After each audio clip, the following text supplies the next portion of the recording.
I hope all of you will be fine. तो बेटा बहुत इंपॉर्टेंट टॉपिक डिस्कस करने जा रहे हैं जहाँ से नीट में बहुत बार क्वेश्चन पूछे गए हैं और आपके जेई मेंस के अंदर। तो कल बेटा आइसोटोप हम लोगों ने डिस्कस किया था, आज है आइसोबार। आइसोबार का मतलब क्या होता है? ये बेटा एटम होते हैं डिफरेंट एलिमेंट्स के। डिफरेंट एलिमेंट्स के वो एटम जिनका एटॉमिक वेट सेम होता है और एटॉमिक नंबर डिफरेंट होता है, उनको हम क्या बोलते हैं? आइसोबार।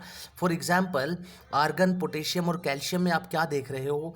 ये सभी के सभी जो एटम्स हैं, आर्गन, पोटेशियम और कैल्शियम, तीनों के तीनों क्या हैं? डिफरेंट है, डिफरेंट एलिमेंट्स है। तो ये बहुत इंपॉर्टेंट पॉइंट है यहाँ पे कि डिफरेंट एलिमेंट होने चाहिए जिनका एटॉमिक मास सेम हो। सभी का एटॉमिक मास 40 है और एटॉमिक नंबर क्या है? डिफरेंट है। तो उस तरह की स्पीसीज को हम क्या बोलते हैं? आइसोबार। तो मल्टीपल चॉइस में अगर आपसे पूछा जाए कौन सा सेट आइसोबार को रिप्रेजेंट करता है, तो आपको क्या देखना है? एलिमेंट डिफरेंट होने चाहिए, एटॉमिक मास जो है वो सेम होना चाहिए और एटॉमिक नंबर क्या होना चाहिए? डिफरेंट होना चाहिए। तभी उनके बीच में कैसा रिलेशन बनेगा? आइसोबार का रिलेशन बनेगा। तो उसी तरह से बेटा हम यहाँ पे ले सकते हैं एग्जांपल अगेन आर्गन, पोटेशियम और कैल्शियम का। तो नंबर ऑफ प्रोटॉन्स यहाँ पे कितने हो गए हमारे पास? एटॉमिक नंबर के इक्वल 18, 19 और 20। नंबर ऑफ न्यूट्रॉन कितने हो जाएंगे? Atomic mass minus atomic number, तो 22, 21, 20 तीनों में हमारे पास। उसी तरह से हमारे पास सेकंड एग्जाम्पल है जर्मेनियम और सेलेनियम का। तो यहाँ पर भी देखो दोनों एलिमेंट क्या है? डिफरेंट है, ठीक है ना। एलिमेंट सेम नहीं होने चाहिए, नहीं तो गलत हो जाएगा, वो आइसोबार का रिलेशन नहीं होगा।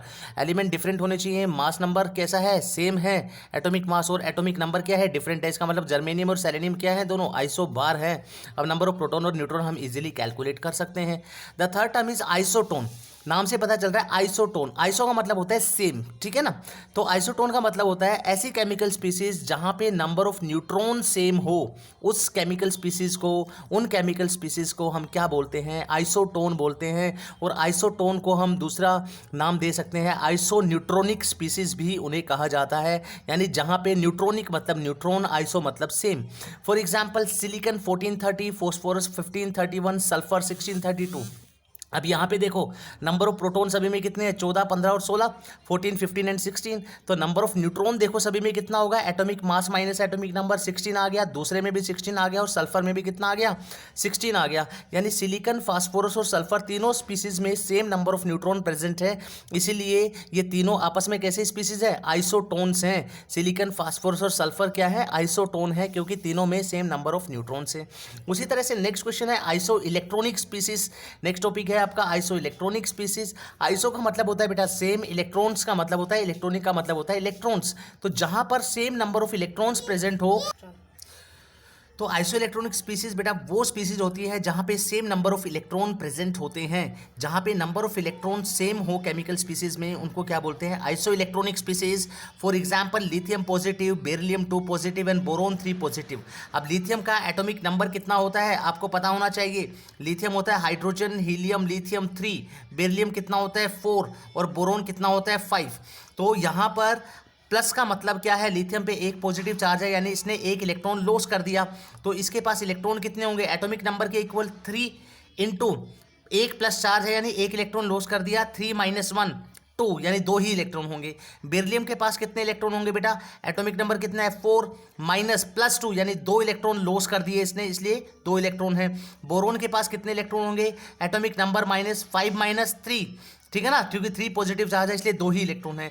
तो लिथियम पॉजिटिव, बेरिलियम 2 पॉजिटिव और बोरोन 3 पॉजिटिव, तीनों स्पीसीज के अंदर सेम नंबर ऑफ इलेक्ट्रॉन है। That's why all of these are isoelectronic species. Similarly we can take the another example also, sodium positive, magnesium 2 positive, aluminum 3 positive, F minus and O2 minus. In all these species 10 electrons are over there. तो sodium का atomic number बेटा कितना होता है? 11। 11 में से एक गया, कितने बच गया आपके पास? 10 इलेक्ट्रॉन। मैग्नीशियम में कितना होता है? 12। 12 में से 2 गया, कितना बच गया? 10 इलेक्ट्रॉन। यहाँ पे 13 माइनस 3 कितना हो गया? 10 इलेक्ट्रॉन। फ्लोरीन का एटॉमिक नंबर कितना होता है? 9। Atomic number equal to number of electron, ठीक है ना, याद रहे। तो 9 प्लस, अब माइनस चार्ज है, माइनस का मतलब इसने इलेक्ट्रॉन ले लिया, तो प्लस करेंगे। जब पॉजिटिव चार्ज होगा तो माइनस करेंगे, जब माइनस चार्ज होगा एलिमेंट पे तो प्लस करेंगे, ऐड करेंगे इलेक्ट्रॉन्स को। तो यहाँ पे भी 10 है और O2 माइनस में भी 10 इलेक्ट्रॉन है। तो सभी एलिमेंटल स्पीसीज के अंदर 10 इलेक्ट्रॉन्स प्रेजेंट है, इसका मतलब ये सारी की सारी स्पीसीज कैसी हैं, आइसो इलेक्ट्रॉनिक स्पीसीज है। अगला example potassium positive, calcium 2 positive और आर्गन का ले सकते हो। आर्गन में 18 इलेक्ट्रॉन है क्योंकि इसका एटॉमिक नंबर 18 है।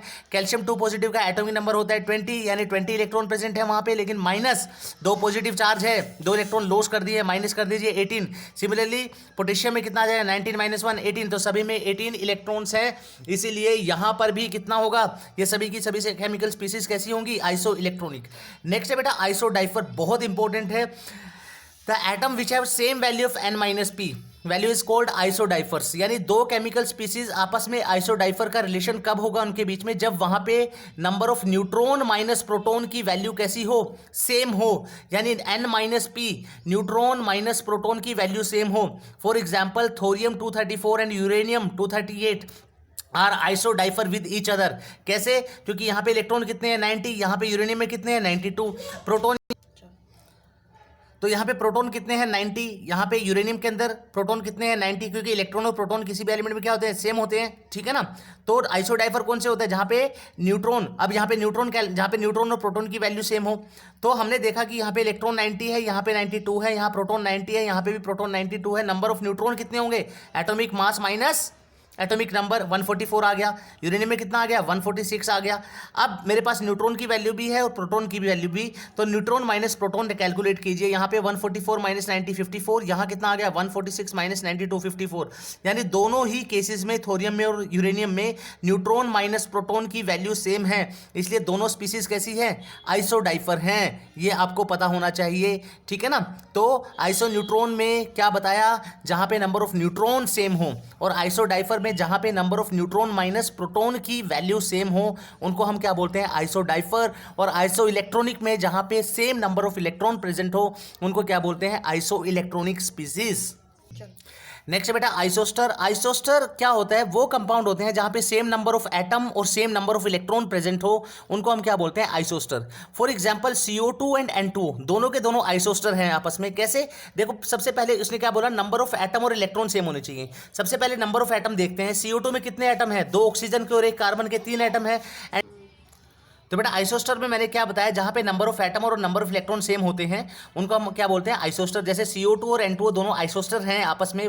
कैसे हैं आइसोस्टर, क्योंकि सबसे पहले हम नंबर ऑफ एटम देखेंगे। या CO2 में कितने एटम है, यहाँ पे 3 एटम है बेटा, 2 ऑक्सीजन के और 1 कार्बन के, और N2 में भी 3 एटम ही प्रेजेंट है, 3 एटम, 2 नाइट्रोजन और 1 ऑक्सीजन। तो नंबर ऑफ एटम तो दोनों में सेम हो गए, ठीक है ना। अब नंबर ऑफ इलेक्ट्रॉन देखेंगे हम। तो सबसे पहले यहाँ पे देखो, जब नंबर ऑफ इलेक्ट्रॉन काउंट करते हैं किसी भी मॉलिक्यूल में, तो सबको अलग अलग कर लीजिए। एक कार्बन का एटॉमिक नंबर कितना होता है, 6, तो नंबर ऑफ इलेक्ट्रॉन भी कितने होंगे वहां पे, 6 प्लस एक ऑक्सीजन में कितने होते हैं एटॉमिक नंबर, एक ऑक्सीजन का एटॉमिक नंबर कितना होता है, 8, यानी नंबर ऑफ इलेक्ट्रॉन भी कितने होंगे, 8, एक ऑक्सीजन में 8, तो 2 ऑक्सीजन में कितने होंगे, 2 × 8, ठीक है ना। तो टोटल इलेक्ट्रॉन कितने आ गए, 22।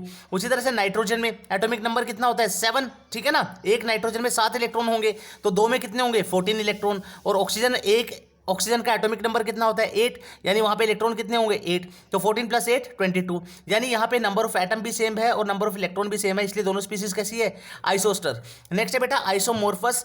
आइसोमोर्फस क्या होता है, the 2 different type of compound which contain same crystalline structure. ऐसे 2 कंपाउंड जिनका जो क्रिस्टलाइन स्ट्रक्चर सेम हो, उन कंपाउंड्स को हम क्या बोलते हैं, उस तरह की स्पीसीज को हम क्या बोलते हैं, आइसोमोर्फस, और उस प्रॉपर्टी को क्या बोलते हैं, आइसोमोर्फिज्म।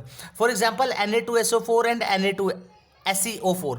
यहाँ पे सबसे बड़ी ट्रिक क्या होती है, आप ये देख लीजिए कि अब देखो सल्फर जो है, और यहाँ पे क्या है, सेलेनियम, क्योंकि यहाँ पे भी सोडियम है, यहाँ भी सोडियम, यहाँ भी ऑक्सीजन है, यहाँ पे भी ऑक्सीजन, इक्वल है। लेकिन सल्फर जो है और यहाँ पे सेलेनियम है, तो ये दोनों के दोनों एलिमेंट ग्रुप नंबर 16 में, ये देखो ग्रुप नंबर 16 के एलिमेंट्स को कैसे याद किया जा सकता है, उससे टेपो। तो सल्फर और सेलेनियम एक ही ग्रुप के एलिमेंट प्रेजेंट है, और एक ग्रुप के एलिमेंट की प्रॉपर्टीज कैसी होती है, सिमिलर होती है। आप लोगों ने 9th 10th में पीरियोडिक प्रॉपर्टी में पढ़ा है, इतना तो आपको पता होगा। तो दोनों एक ही ग्रुप के एलिमेंट है, इसलिए इनकी प्रॉपर्टी कैसी होगी, सिमिलर। ये भी क्रिस्टलाइन होगा तो ये भी क्रिस्टलाइन होगा, ठीक है ना। तो इस तरह की स्पीसीज को हम क्या बोलते हैं, आइसोमोर्फस।